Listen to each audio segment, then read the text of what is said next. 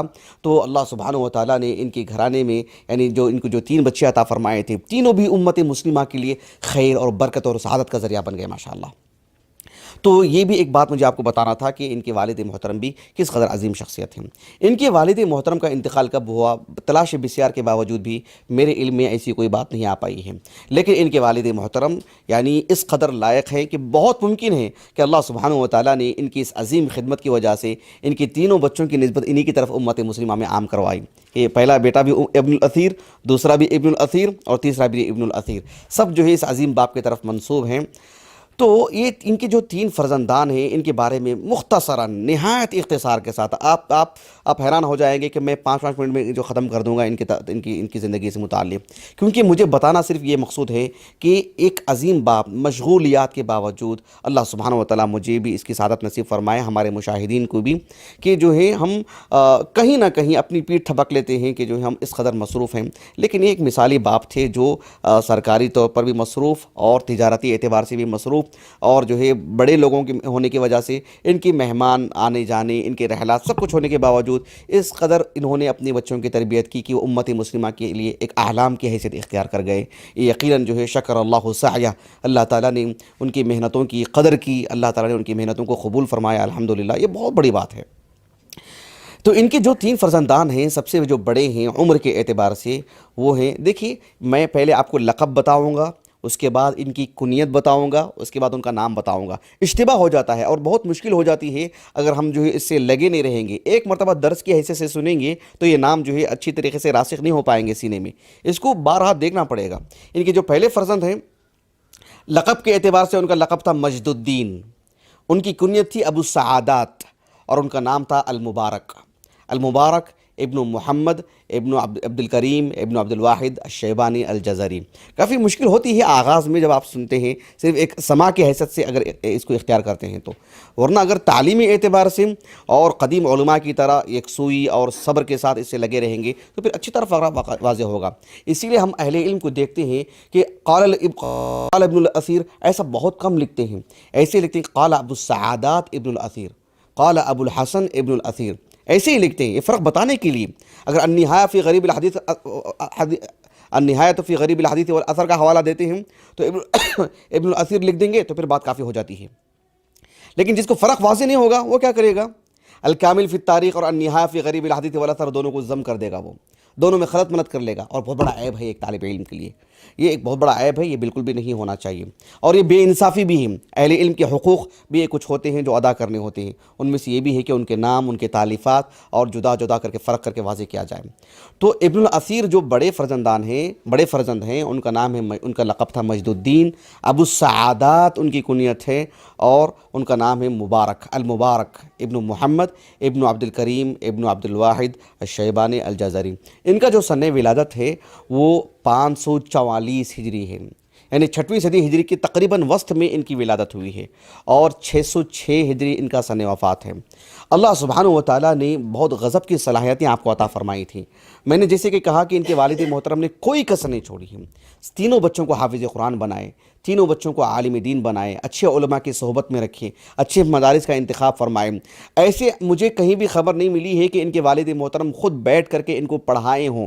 ان کے والد اس قدر بڑے عالم دین تو نہیں تھے، لیکن اپنے بچوں کی تربیت میں، اپنے بچوں کی تعلیم میں اچھے اساتذہ کے انتخاب نے اور اچھی درسگاہ کے انتخاب نے ان کے والد نے کوئی چوک، ان کے والد سے باذن اللہ تعالیٰ کوئی چوک نہیں ہوئی ہے۔ یہی نتیجہ ہے جو اب آج ہم دیکھ رہے ہیں۔ تو ان کے جو بڑے جو فرزند تھے مجد الدین ابو السعادات المبارک ابن محمد الجزری شیبانی رحمہ اللہ، اللہ سبحانہ و تعالیٰ نے آپ کو کافی صلاحیت عطا فرمائی۔ علم حدیث کی طرف میلان زیادہ تھا، علم حدیث سے شغف زیادہ تھا، اور اس میں درک اللہ تعالیٰ نے آپ کو عطا فرمایا، اور جو ہے امت مسلمہ کے مشہور محدثین میں آپ کا شمار ہوتا ہے۔ ان کی جو خدمات ہیں میں آگے بتاؤں گا آپ کو انشاءاللہ نہایت اختصار کے ساتھ، لیکن ان کی جو صلاحیتیں تھیں، ان کی صلاحیتوں کے پیش نظر وہ جو دور تھا خالص مسلم امت کا ایک سنہرا دور اور حکومتوں کا دور، صلاح الدین ایوبی کے جو فتوحات ہیں وہ فتوحات کا دور، تو آپ کو جو ہے تقریباً 1-2 مرتبہ نہیں، بارہا آپ کو الموصل کا قاضی، الموصل کا سربراہ، اور جو ہے مطلب تعلیمی اعتبار سے اور جو ہے دینی نشاطات کے اعتبار سے آپ کو کئی مرتبہ وزیر بنانے کی آپ سے جو ہے آپ سے مطالبہ کیا گیا، آپ سے اپیل کی گئی، لیکن آپ نے صرف اس وجہ سے کہ تعلیمی اعتبار سے پڑھنے پڑھانے میں وہ چیز آڑ بن سکتی ہے، رکاوٹ بن سکتی ہے، ہمیشہ آپ نے اس سے دوری اختیار کی۔ مجھے یاد آ رہا ہے ابن خلدون رحمہ اللہ کی جو مقدمہ ہے بہت ہی مطلب یعنی شاندار ہے ماشاءاللہ، اہل علم بہت جو ہے مطلب لپک کر لیتے ہیں اس کو، اور جو ہے اس کے اصول اور ضابطہ جو انہوں نے بیان کیا انہوں نے ماشاءاللہ تاریخ کے بہت ہی ٹھوس، اس میں انہوں نے ایک بات یہ بھی لکھی ہے، مجھے بالضبط یاد نہیں آ رہا کہ کس فصل کے تحت انہوں نے وہ بات لکھی ہے، نہیں نمبر وار کی بات کر رہا ہوں میں، 60 63 وغیرہ، میرے پاس حوالہ جات لکھا ہوا ہے وہ، اس میں وہ تقریباً میں نے اس کو جو اپنے بچوں کی تعلیم کا آغاز حفظ قرآن سے کروائیں، ایک مرتبہ جو محاضرہ دیا تھا اس وقت میں نے اس کو پڑھا تھا، مطلب اس فصل کو، تو وہ بات میں آپ کے سامنے رکھ رہا ہوں۔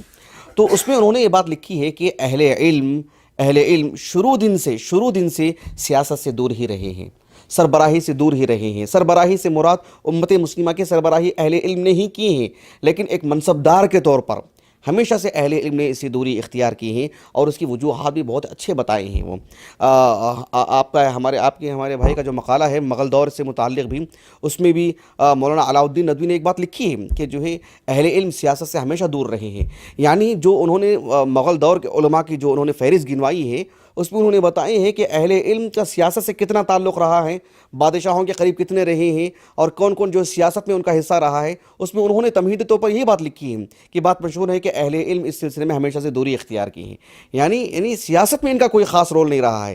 کیوں؟ اس کی کئی وجوہات ہیں، وہ ہمارا موضوع نہیں ہے، آپ اس کی طرف رجوع کریں، لیکن یہ ایک بات ہے۔ تو آپ سے بھی کافی مطالبہ کیا گیا، لیکن آپ ہمیشہ اس سے دور ہی رہے۔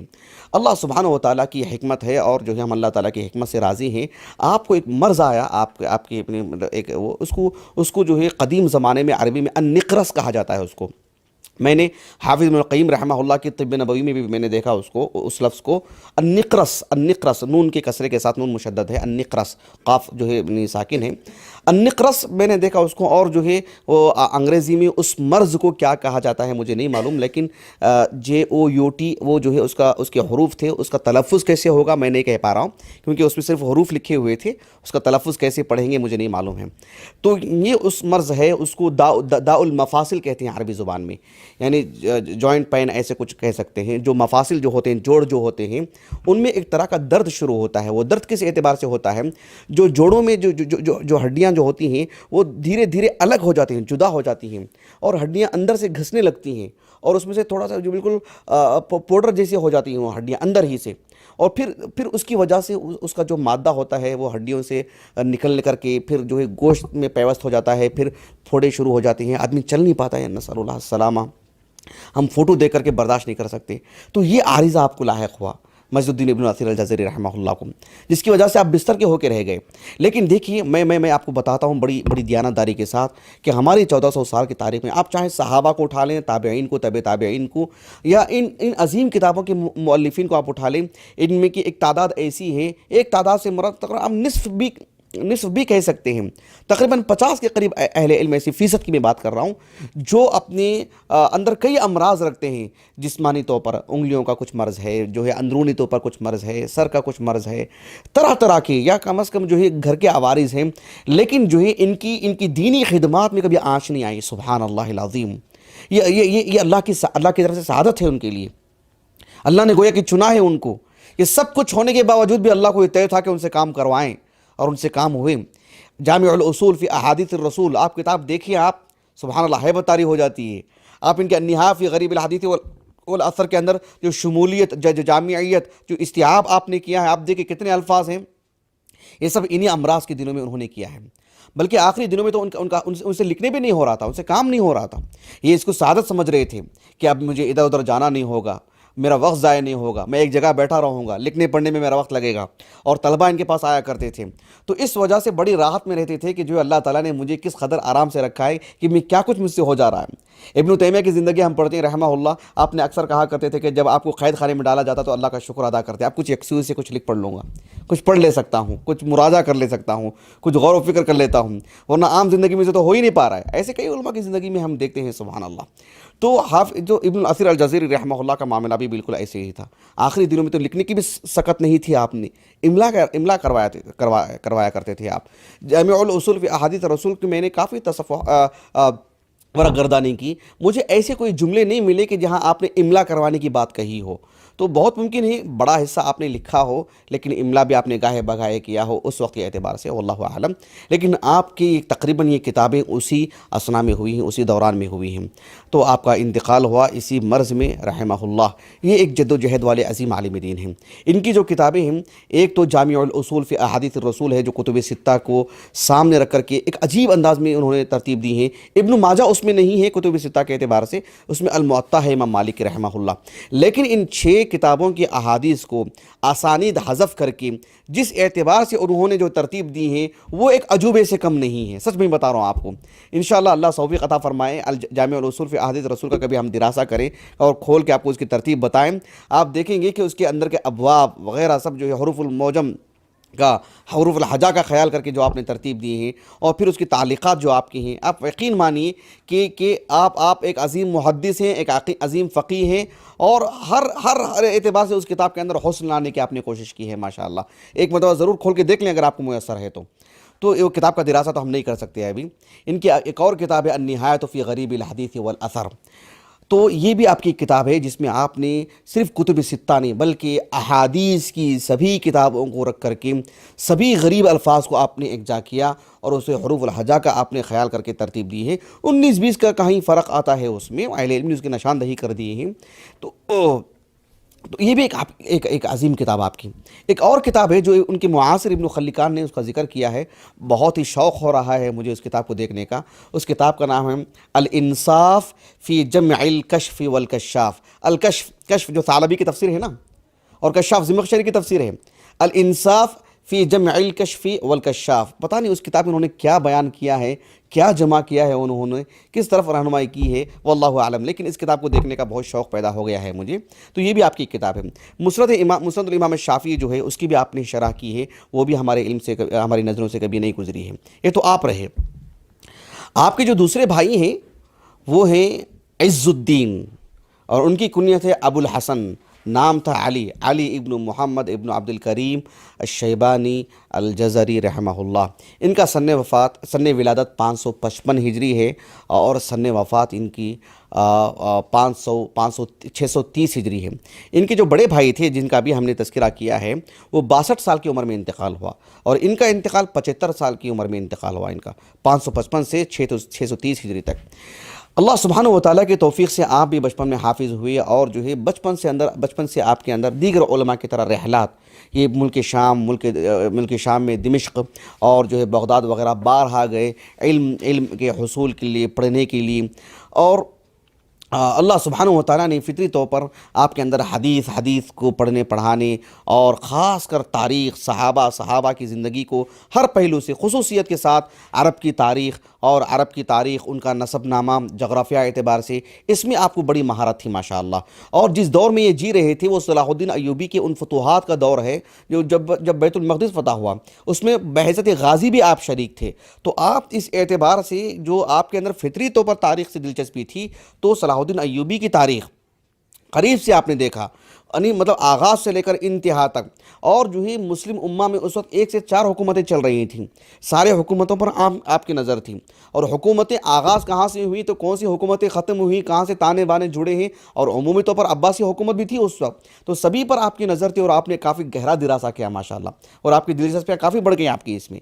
آپ کی صلاحیتوں کا اندازہ لگائیے کہ ایک تو ان کے والد صاحب تھے, ان کے والد صاحب کی وجہ سے بھی کافی اثر و رسوخ رہا ان کا, یعنی بہت جلد یہ بہت دور تک پہنچ چکے تھے باذن اللہ تعالیٰ. تو ان کے والد محترم کی ان تعلقات اور اثر و رسوخ کی وجہ سے آپ بھی جو صلاح الدین ایوبی ہیں, اور ان کا جو خانوادہ ہے, اور ان کی جو حکومت کا جو دیوان ہے, اس میں بھی بہت ہی قریب میں رہا کرتے تھے, اور اس کا ایک حصہ تھے آپ, یعنی تاریخی اعتبار سے میں آپ کو بتا رہا ہوں. تو اللہ سبحانہ و تعالیٰ نے یہ میلاد آپ کے اندر رکھا تھا, اور آپ کی خدمات بھی اسی جانب ہیں. بلکہ صلاح الدین ایوبی ان کی جو فرزند ہیں جن کا نام تھا افضل, اور صلاح الدین ایوبی خود بادشاہ, آپ کو ایک سے کئی مرتبہ کبھی بغداد اور کبھی جو ہے دیگر علاقوں کو، یعنی بادشاہوں کی جو مراسلت ہوتی تھی اس کے لیے ایک سفیر کے طور پر بھیجا جاتا تھا آپ کو. یعنی ایک صاحب علم تھے آپ، ایک بڑے گھرانے کے تھے آپ، آنکھ میں آنکھ ڈالنے کی گفتگو تھی آپ کی، صاحب رائے تھے آپ، حسن گفتگو آپ کے اندر موجود تھی، تاریخی اعتبار سے تجزیہ اچھا کرتے تھے آپ. تو اس وجہ سے آپ کی اچھی پہچان تھی اور آپ کی خدمات لی گئی ماشاءاللہ. اور یہ بہت بڑی بات ہے. اگر آپ کی کتابیں اٹھا کے دیکھیں گے تو آپ کی کتابیں اسی اہمیت کے حامل ہیں. ایک مثال میں آپ کو دیتا ہوں. جیسے کہ میں نے کہا کہ آپ کی کتابوں کا دراسہ کرنا وہ ہماری ذمہ داری نہیں ہے اور نہ ہی آج کا وہ موضوع ہے ہمارا، لیکن ایک چھوٹی سی مثال دیتا ہوں میں آپ کو سمجھانے کے لیے کہ الکامل فی التاریخ، ان کی جو تاریخی کتابیں کس قدر اہمیت کے حامل ہیں. آپ دیکھیں کہ امام طبری رحمہ اللہ کی جو تاریخ کی کتاب تاریخ الامم والملوک جو کتاب ہے امام طبری رحمہ اللہ کی، یعنی وہ ایک بہت بڑا مصدر ہے تاریخ کا، بہت بڑا مصدر ہے اور بہت اچھا مصدر ہے، بہت عمدہ مصدر ہے، اور اہل علم جو ہے اس سے بہت زیادہ استفادہ کی ہیں. لیکن دیکھیں آپ 303 ہجری کے بعد غالباً ابن جریر طبری رحمہ اللہ نے اس کے بعد تاریخ اعتبار سے نہیں لکھا ہے. 311 ہجری میں انتقال ہو گیا آپ کا. لیکن اس کے بعد سے لے کر کے جب آپ کی ولادت ہوئی، ابن الاثیر الجزری، کون سے؟ ان کی بات کر رہا ہوں میں، ابو الحسن کی بات کر رہا ہوں. تو تقریباً 300 سال کا جو پیریڈ ہے اس اعتبار سے کوئی ٹھوس معروف بڑی علمی تاریخی کتاب ہمارے پاس نہیں ہے. تاریخی کتابیں ہیں چھوٹی موٹی اور مختلف اعتبار سے ہیں، لیکن مستقل ایک ابن جریر طبری کے انداز میں اس قدر وسعت کے ساتھ ایک بڑی تاریخی کتاب یہ ماخذ ہے اس کا الکامل فی التاریخ. اس لیے کہ ایک تو یہ ہے کہ ابن جریر تاریخ کی جو تاریخ کی کتاب ہے اس سے آپ نے استفادہ کیا ہے، اس کے ساتھ ساتھ اسی انداز میں ایک وسعت کے ساتھ مسلمانوں کی 300 سالہ تاریخ اور جغرافیہ اعتبار سے ہمارا پرانا جغرافیہ اگر آپ اٹھا کے دیکھیں گے تو یا اللہ یعنی نگاہیں تھک جاتی ہیں. اس قدر وسیع جغرافیہ تھا ہمارا، اس قدر وسیع حدود تھے ہمارے. تو وہ اس اتنی بڑی تاریخ کو نہایت دل جمعی کے ساتھ، صبر اور یکسوئی کے ساتھ تجزیہ کرتے ہوئے، تبصرہ کرتے ہوئے اور جو ہے نہایت انصاف کے ساتھ لکھنا یہ بہت بڑے کمال کی بات ہے جو اللہ سبحانہ و تعالیٰ نے آپ کو سعادت عطا فرمائی. تو الکامل فی التاریخ وہ ہمارے دراسے کی کتاب نہیں ہے، لیکن جو ہے آپ کے علم میں ہونا چاہیے کہ یہ کس قدر عظیم اہمیت کے حامل کتاب ہے. اور اسی طرح سے آپ نے صلاح الدین ایوبی کی تاریخ پر بھی کتاب لکھی ہے آپ نے، لیکن یہ تاریخ کی جو کتابیں آپ کی نہایت اہمیت کے حامل ہیں. اور ان کی ایک اور کتاب ہے اسد الغابہ فی معرفت الصحابہ، صحابہ کی سیرت سے متعلق. گو کہ اس سے پہلے بھی کافی کتابیں ہمارے پاس ہیں. معرفت الصحابہ ہے ابو نعیم کی، الاستیعاب ہے ابن عبد البر کی رحمہ اللہ اجمعین. دیگر بھی بہت ساری کتابیں ہیں، الاصابہ کا مقدمہ پڑھ کے دیکھ لے سکتے ہیں. لیکن یہ جو کتاب ہے اسد الغابہ فی معرفت الصحابہ، یہ بھی آپ کی زندگی میں آپ کی زندگی سے متعلق بتلاتی ہے کہ آپ کو عرب کا نسب نامہ اور جو صحابہ کے نسب ناموں میں جو آپ دیکھیں گے کوئی ماں سے الگ نسب نامہ ہے، باپ سے الگ نسب نامہ ہے. ایک انسان کا نسب نامہ بتایا جاتا ہے تو باپ ہی کی طرف سے بتایا جاتا ہے، لیکن ضمناً ان کی ماں کا جو ہے نسب نامہ کہاں والد سے ملتا ہے، یہاں کہاں کس عرب کی کس قبیلے سے جا کے ملتا ہے، جو اہل علم بتاتے ہیں. یعنی ایک طرح سے خشک موضوع نظر آتا ہے ظاہر میں. اسی لیے آپ کی نسب نامے سے جو دلچسپیاں آپ کے رہی ہیں، حافظ السمعانی رحمہ اللہ کے جو الانساب ہے، اللباب فی تہذیب الانساب، یہ بھی آپ کی کتاب ہے، متداول ہے، مطبوع ہے، ملتی ہے آرام سے، آپ نیٹ پر امیجز میں دیکھ لے سکتے ہیں. تو یہ سب ان کی کتابیں ہیں جو ایک میلان ان کا اس طرف رہا ہے. یہ ان کا جو انتقال ہوا ہے 630 کو، تقریباً 75 سال کی عمر میں. یہ بھی ایک عظیم عالم دین. ان کے جو تیسرے بھائی ہیں وہ یعنی ان کا جو لقب ہے وہ ضیاء الدین، اور ان کی جو کنیت ہے ابو الفتح، اور ان کا جو نام تھا نصر اللہ ابن محمد ابن عبد الکریم ابن عبد الواحد الجزری الشیبانی. ان کا جو سن ولادت ہے 558 ہے ان کا، اور سن وفات 637 ہے. 79 سال 70 پر 9 سال کی عمر میں آپ کا انتقال ہوا. اللہ سبحانہ و تعالیٰ نے، حالانکہ دیکھیے تینوں جو بھائی ہیں حافظ قرآن ہیں، دینی علم بھی تینوں رکھتے تھے، لیکن فطری طور پر اللہ سبحانہ و تعالیٰ نے ان کا جو میلان جو تھا ان کا ادبی طور پر، ادبی کتابیں پڑھنا، یعنی نثر میں ہو یا اشعار میں ہو. اشعار تو ان کو اتنے زیادہ یاد تھے کہ جو ہے یہ خود کہتے ہیں کہ یعنی میں نے قدیم و جدید شعراء کے اتنے اشعار یاد کیے ہیں کہ لا احصیہ کثرہ، ایسے انہوں نے کہا کہ اس کی کتنی کثرت ہے خود مجھے اس کا علم نہیں ہے، میں اسے شمار نہیں کر سکتا ہوں. اس قدر جو ہے آپ کو ادب سے دلچسپی تھی، اور انہی ادب سے دلچسپی کی وجہ سے لکھنے کا جو انداز ہے. آپ کو معلوم ہے بازار میں کچھ ایسے بھی کتاب ملتے ہیں کہ آپ جو ہے مطلب اپنے مدرسے کے پرنسپل کو کیسے خط لکھتے ہیں, کیسے درخواست لکھتے ہیں, والد کو کیسے درخواست لکھتے ہیں, دوست کو کیسے لکھتے ہیں, بیوی کو کیسے لکھتے ہیں, کسی ملک کے سربراہ کو کیسے لکھتے ہیں, چھوٹوں کو کیسے لکھتے ہیں, فلاں کو ایک ترتیب بنی ہوئی ہے. تو وہ ملکہ تھا ان کے اندر, یعنی لکھنے کی مہارت, جملے کی بندش اور تراکیب کا حسن, یہ ان کے اندر تھا ماشاء اللہ. تو اسی وجہ سے بادشاہوں کے نام جب خط لکھتے تھے, امراء کے جب نام خط لکھتے تھے, تو آپ ہی کی مدد لی جاتی تھی, آپ ہی سے لکھوایا جاتا تھا, فکرہ انہی کا ہوتا تھا, جملے کی بندش ان کی ہوتی تھی, تراکیب ان کی ہوتی تھی. تو وہ بہت جان ڈال دیتے تھیں اور بہت اثر انگیز ہوتی تھیں ان کی عبارتیں. تو وہ اس اعتبار سے زیادہ شہرت ہوئی آپ کی. اور جو صلاح الدین ایوبی ہیں رحمہ اللہ, دیکھیں ضمناً ایک بات میں بتا دیتا ہوں آپ کو, میں کہیں بھول نہ جاؤں, اور اچانک میرے ذہن میں بات آئی ہے کہ چاہے ابن الاثیر الجزری ہوں, چاہے ابن الاثیر الجزری ہوں, یعنی تینوں بھی, ابو السعادات ہوں, ابو الحسن ہوں, یا جو ہے یعنی تیسرے کون ہیں, ابو الفتح ہوں, تینوں بھی یعنی ان کے اندر اشعریت تھی, اشعریت سے متاثر ہوئے بغیر نہیں رہ پائے. اگر آپ نہایہ فی غریب الحدیث والاثر, میرا موضوع نہیں ہے, انشاءاللہ مجھے بعد میں بتائیں, میں آپ کو نشاندہی کروں گا کہ جو ہے مطلب اشعریت سے متاثر ہوئے بغیر نہیں رہ پائے. بلکہ اچانک زبان پہ صلاح الدین ایوبی کا نام آیا تو میں نے ضمناً کہہ دے رہا ہوں آپ سے کہ اشعریت کو جو فروغ ملا, اشعریت کو جو بڑھاوا ملا, اشعریت سے جو لوگ قریب ہوئے یا اس سے متاثر ہوئے, اس کا ایک ماحول بنانے میں بڑا ہاتھ جو صلاح الدین ایوبی رحمہ اللہ کا رہا ہے. کیونکہ وہ جو بادشاہ تھے وہ اشعریوں سے متاثر تھے, اور الناس علی دین ملوکہم, لوگ اپنے بادشاہوں کے دین ہی پر رہتے ہیں. تو یہ اسی فکرہ کو عام کیا انہوں نے, ایک مخلص بادشاہ, ایک مسلمان بادشاہ, مسلمانوں کا درد رکھنے والے بادشاہ.